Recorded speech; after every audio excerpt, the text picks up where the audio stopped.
tema yra itin politiškai nekorektiška, žiauriai, manoji.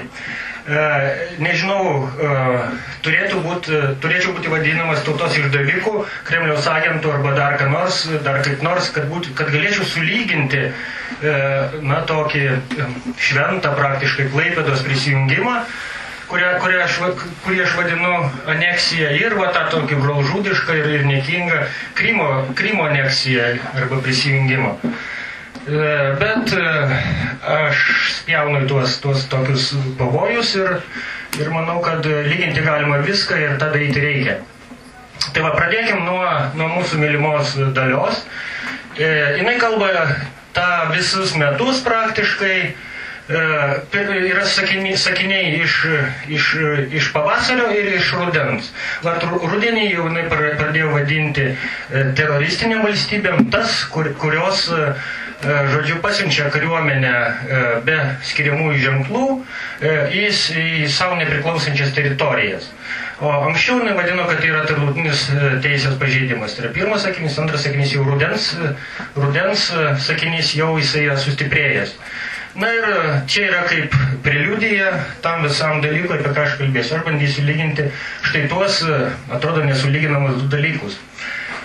Žalieji žmogeliukai, kurie būtent ir yra tie žmonės be skiriamųjų ženklų, valstybės kariuomenės kažkokie tai kareiviai, pasiunčiami į valstybę nepriklausomą teritoriją, kad tą teritoriją užimtų ir prijungtų. Mano supratimu, tas įvyko ir Kryme, ir Memelyje, kurį mes dabar vadinam Klaipėda. Pradžiai chronologija trumpa. Jei jūs turbūt visi žinote, nieko naujo aš turbūt nepasakysiu, Krymo aneksijos chronologija. Jinai truko žaibiškai greitai, prasidėjo nuo Maidano įvykių, tarp pasinaudojimo buvo tokia sumaištimi ir Ukrainos valdžia buvo naujai ką tik išrinkta, silpna dar, galbūt ne visur suspėjo tenai kariuomenę savo sustiprinti ir taip toliau. Na ir Maidano įvykiai, žaibiškai prorusiškos demonstracijos Kryme, žaibiškai keičiasi valdžia, atsiranda naujas vadas, įvedami žali žmogeliukai, tai yra be skiriamųjų ženklų kareiviai, kurie neaišku kam priklauso neva. Na ir jų dėka yra užimami valstybės pastatai, svarbiausia, automatiškai krenta senoji valdžia, arba ta valdžia, kaip Krymo atveju, jinai radikalizavosi ir pasisakė už prijungimą. Labai greitai yra surengiamas pareiškimas kažkoks tos valdžios, kad mums reikia pagalbos, prisijungti prie Rusijos šiuo atveju, imituojamas arba inicijuojamas referendumas. Referendumas greitai vyksta labai, šiuo atveju pasisakė labai daug žmonių už prisijungimą prie Rusijos ir žaibo greitumu yra daromas atgalinis atsakymas į Rusijos dūmą, iš karto priimama sprendimą, sako, mes jūs priimame į savo chebrą. Na ir visą tai trunka, kaip matot, tarp 3 savaičių ir mėnesio. Visas šitas malonumas, visas tas politinis procesas, apie kurį bus dar ilgai kalbama, bet jisai vyksta labai žaibiškai. Tai šitą dalyką jūs greičiausiai žinote žiniasklaidos, čia daug kalbėti nereikia, kiek ilgiau aš apsistosiu ties senesnė aneksija, tai yra Memelio aneksija arba Klaipėdos aneksija. Reiktų pradėti kalbėti nuo senų laikų, tai yra nuo 1422 metų Melno taikos sutarties. Matot, kaip jinai gražiai prasideda. Mes ten tokie Vladislovas ir Aleksandras, kuris taipogi ir Vytautas, pasirašome su Vokiečių ordino didžiuoju magistru, amžiną taikos sutartį ir nubrėžėme sienas. Sienos tos buvo, kaip tik Memelis patenka į tą zoną vokiečių, teutonų, tai yra kryžiuočių ir visų kitų zoną, nes jie tą pilį statė, tą miestą. Būtent tai jau ir Vytautas, ir Vladislovas atsisako amžiams. Na ir tokia kalba labai įdomi, va čia vadina Rusnės upės, iki ežero vadinama Marėmis ir Memelio pilies, žemaitiškai vadinamos Klaipėda, esančios nuo tenai iš kairės už 3 mylių, nuo čia reikia jau eiti iki Sūriosios jūros kranto, tai tokios yra sienos tarp Žemaičių ir Prūsijos. Na ir tos sienos buvo laikomos amžinos ir nekintamos. Kaip rodo istorija, praktiškai taip ir buvo. Ta šalis ten keitėsi turbūt pavadinimo, buvo Prūsija, Rytų Prūsija, Vokietijos imperija, bet tai visą laiką buvo vokiškos žemės, apgyventintos evangelikais. Na, tos prūsų istoriją jūs žinote, kad prūsai buvo kaip ir išnaikinti ir, tai sako, ir lietuviai truputį prisidėjo prie to, neėjo jų ginti ir suvokietinti buvo, žodžiu, ir taip toliau. Na ir va, čia yra ištrauka iš dabartinės Wikipedijos, vokiečių kalba. Joje, kaip matote, atvirai yra kalbama apie aneksiją. Ir pateikiamas žemėlapis. Na ir va, parašyta vokiečių kalba, kad Memelio kraštas pagal Versalio sutarties 99 punktą 19 metų buvo be jokio liaudės balsavimo arba referendumo, buvo atskirtas nuo Prūsijos, nuo Vokietijos. 20 metais čia buvo, iki 23 metų buvo Vokietijos atstovas valdė, tai yra Prancūzijos atstovas valdė, o 23 metų sausio 10 dieną Lietuvos karinės pajėgos užėmė šitą regioną ir jie aneksavo. Tai būtų pažodinis vertimas iš vokiškos Wikipedijos. Ir tas dalykas įdomus dar tuo, susidomėjau šitą temą dar, turiu pasakyti, šią vasarą, kai lankiausi Klaipėdoje ir ten susidraugau su tokiu vietiniu istoriku Klaipėdos, Vasilijus Safronovas, jaunas lietuvių istorikas, kuris bando rašyti tomis temomis. Įdomiai jam išeina, nes jisai gali rašyti žodį aneksuoti, aneksiją vokiškai ir angliškai, niekas to netrukdo, bet lietuviškai, jeigu tada jisai yra išbraukiamas, jam liepiama rašyti prisijungimas, tai jisai įsikovojo dar prijungimas, bet aneksijos vartoti žodį negalima jam. Na va, ir trumpai Klaipėdos aneksijos istorija, vėl chronologija. Prasidėjo 22 metų rudenį, lapkričio 16, Vincas Krėvė Mickevičius, jisai tuo metu buvo Šaulių sąjungos vadas. Slaptame tam posėdėje jis iškėlė tokią idėją. Ta idėja buvo aptarta Galvanausko vyriausybėje. Ministro pirmininko buvo paskirtas Jonas toks Palovinskas, Ivan Palovinski, kuris buvo baltųjų šiaip kontražvalgybos, ten ir, kai buvo pilietinis karas Rusijoje, jisai kariavo prieš bolševikus, baltųjų ten kažkur už Uralo. Ir jam suteikima Budrio pavardė, žodžiu, ir nustatoma, kas dalyvaus tam Klaipėdos aneksijos. Tai dalyvavo 1078 žmonės, 41 karininkas iš jų, 582 kareiviai ir 455 šauliai. Na, Šaulių tokia sąjunga, žinot, sukarinta, jinai beveik yra kariuomenė, tik tai laikoma ne kariuomenė. Kažkas panašaus į Freikorpą, tai yra laisvąjį korpusą, kuris 19 metais sužlugdė socialistinę revoliuciją Vokietijoje, Bavarijos krašte. Tai buvo tokie ultranacionalistai, kurie vėliau tapo atvirais naciais. Tai kažkas panašaus buvo tuo metu ir Šauliuose. Na ir toliau, žiūrėkit, viskas vyksta ganėtinai žaibiškai, kaip ir Krymo atveju. 23 metų sausio 9 tas įkuriamas toksai fiktyvus gelbėjimo komitetas, kuris bazuojasi netgi ne Klaipėdoje, o kaime, ten prie Šilutės, ir paskelbė manifestą, kad ima visą valdžią. Kitą dieną pereina sieną tie karininkai, kareiviai ir šauliai, na ir užima Šilutę Pagėgius.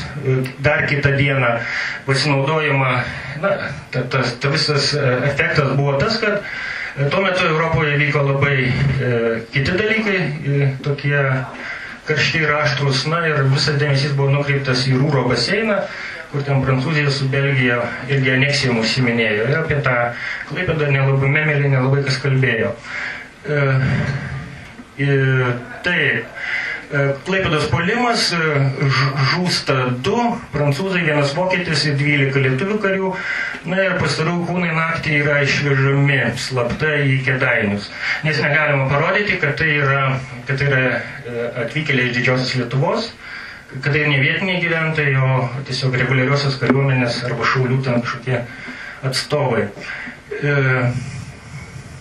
Na ir ką, kreipėsi vėl su prašymu tada oficialiai, kai jau įsitvirtina, kreipėsi su prašymu prijungti ir kitą dieną praktiškai, kaip ir Krymo atveju, Seimas prijungimą tą įvykdo, rezoliuciją priima ir ta Klaipėdos kraštas tampa prijungtas, nors praėjo daugiau kaip metai, matote, kol ta vadinamoji, dabar kaip ten vadinasi, suvienytos nacijos, dabar kaip ten, jungtinės tautos, tuo metu tai buvo ambasadorių konferencija, priima kažką panašaus į patenkinimą, patvirtinimą, nes visiems tas dalykas patiko, Lietuva silpna, vokiečiai sako, mes galėsim atsiimti bet kada, išskyrus Lenkiją, tai visos šalys iš esmės pritarė, išskyrus Lenkiją ir šitai Prancūzija spyriojosi metus, bet paskui irgi pasirašė šitą dalykui. Yra dokumentai. Dokumentai, tai yra manifestas, kurį išplatina tas tariamasis komitetas Mažosios Lietuvos, kuris, kaip sakau, su tuo sukilimu praktiškai neturi nieko bendra, tik tai kaip tokie formalūs dalyviai, kurie rašo manifestus iš kaimo kažkokio ir suteikia tam visam judėjimui, tam visam aneksijai tokia šiek tiek formalų teisėtumą. Jų prašymas, to komiteto prašymas priimti jau į Lietuvos sudėtį, kuris už kelių dienų, kaip jau sakiau, jis yra iš karto patvirtinamas, irgi tokia rezoliucija Seimo. Tie dokumentai ganėtinai neišvaizdus, ne ant daug paauksuoto popieriaus, su kažkokiais dar taisymais, viskas buvo daroma ganėtinai greitai. Tai žiūrėkit, dar grįšiu atgal, paskaičiuokim, kiek praeina laiko, ne? Praeina laiko dar mažiau negu su Krymo aneksija, jeigu skaičiuotume nuo sausio 9 iki sausio 24, tai praeina čia, 2 savaitės. 2 savaitės praeina nuo pradėtos, sakykime, aneksijos, kai įsiveržė žali žmogeliukai lietuvių, iki jau Seimo rezoliucijos, kad Klaipėda priklauso Lietuvai. Tai aplenkė Rusijos Putino kariuomenę dvigubai beveik. Yra nuotraukos kelios, kaip matot, tie žmogeliukai arba tie kareiviai yra be jokių skiriamųjų ženklų, nors jie, ten sako, kai kurie turėjo raiščius su vietiniais sukilėliais žymintis raidės buvo, tačiau tai irgi jokių būdų neparodė, kad tai yra Lietuvos kariuomenė, be jokių Lietuvos kariuomenės skiriamųjų ženklų buvo. Įdomus faktas, kad čia yra paimtos nuotraukos iš Seimo surinktos parodos. Vasario 16 jau visa kariuomenė lyg tai su ta lietuviška apranga Klaipėdoje marširuoja.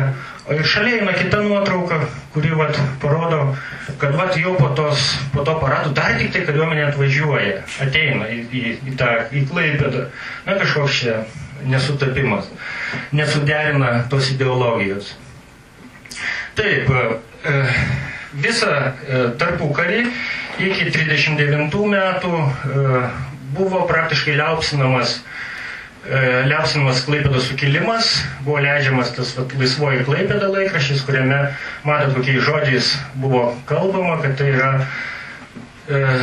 kryžiuočiai ten piktieji, vokiečiai buvo užėjome kadaise tai kraštą lietuvišką, ir dabar mes jį atsiėmėm, nors, kaip minėjau, jokių istorinių pretekstų tam dalykui teikti kaip ir nėra, nes ta Melno sutartis buvo labai labai sena ir po jos nieko nevyko, kas galėtų suteikti bent menkiausią pretekstą, pretenzijas į tą Klaipėdos kraštą. Na ir kariuomenė, aišku, Trimitas žurnalas, jie ganėtinai karingai ir labai patriotiškai daro šitą. Na ir tas dalykas nesikeičia ir šiai dienai, po šiai dienai. Yra lygiai tokia pati situacija. Bandžiau, va šiandien paguglinau du dalykus, tai yra Klaipėdos aneksija 1923 ir ką jūs manote, ką išmeta.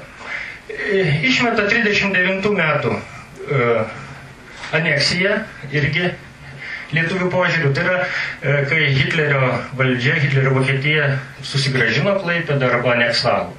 Na tai žodžiu, 23 metai yra visiškai su aneksija nesiejami, tik lietuviškam Google, tik apskritai viešojoje nuomonėje, o siejama, jeigu aneksija, tai būtinai Vilniaus krašto aneksija, ten 39 metų, kai sovietai užėmė, arba ten 20 metų, kai lenkai užėmė, arba 39 metų Klaipėdos aneksija. Bet šiukštų ne 23 metų Klaipėdos aneksija. 23 metai yra nutylimi kol kas. Prasidėjo tiesa ganėtinai nemažos kalbos. Tai buvo prieš metus, prieš pusantrų, prieš 2. Istorikai pradėjo kalbėti apie tą dalyką, tačiau prasidėjo įvykiai Ukrainoje ir tie įvykiai tos kalbas vėl nubraukė ir vėl nieko nebekalbam, nes nedaug tų dievė sulyginti tuos du dalykus. Ką aš ir darau. Na ir dešinė, kaip matot, yra paguglinimas Krymo aneksija 2014 metai. Čia situacija kitokia, nes nevaldo dar to interneto Rusijos tenai portalai visi, rusiškos nuorodos, nors, tarkime, rusiška Wikipedija irgi kalba apie prisijungimą per referendumą, per visą kitą. Tai va, išvados kokios trumpos gali būti. Aš kaip anarchistas sakau, kad visos valstybės yra vienodai blogos ir nepriklausomai nuo jų spalvų ir deklaruojamų siekių, jos elgiasi labai panašiai. Galima ieškoti panašumų, lyginti tas dvi aneksijas ir jeigu aš būčiau koks nors nacionalistas, aš netgi surasčiau blogųjų pusių šitom Klaipėdos aneksijai, nes Krymo aneksijos atveju ten buvo pretenzijos į rusiškas žemes, kurias netyčia padovanojo Chruščiovas Ukrainai. Krymo aneksijos atveju buvo 90% daugiau rusakalbių tenai tam Kryme. Tuo tarpu Klaipėdos atveju tokių pretenzijų į istorinės lietuvių žemės jų negali būti, o jeigu jos yra, tai jos yra įsivaizduojamos. Ir antras dalykas, gyventojų sudėtis buvo irgi neįgiama, nes 25 metais buvo padarytas surašymas gyventojų, jau lietuvių valdžiai atėjus, ir 42% buvo, vis tiek pasakė, kad mes esam vokiečiai, tik tai 24% buvo lietuviai, o dar 26% buvo tuteišai, arba vietiniai, arba lietuvininkai, arba memelenderiai. Tuos, kuriuos galima varijuoti kaip nori, lietuviai juos prisiskyrė savo, vokiečiai prisiskyrė savo, ir žodžiu, bet tai nebuvo 90% kaip Krymo atveju. Na tai toks trumpai tokios nelinksmos žinios iš Vakarų fronto. Ačiū dėmesį.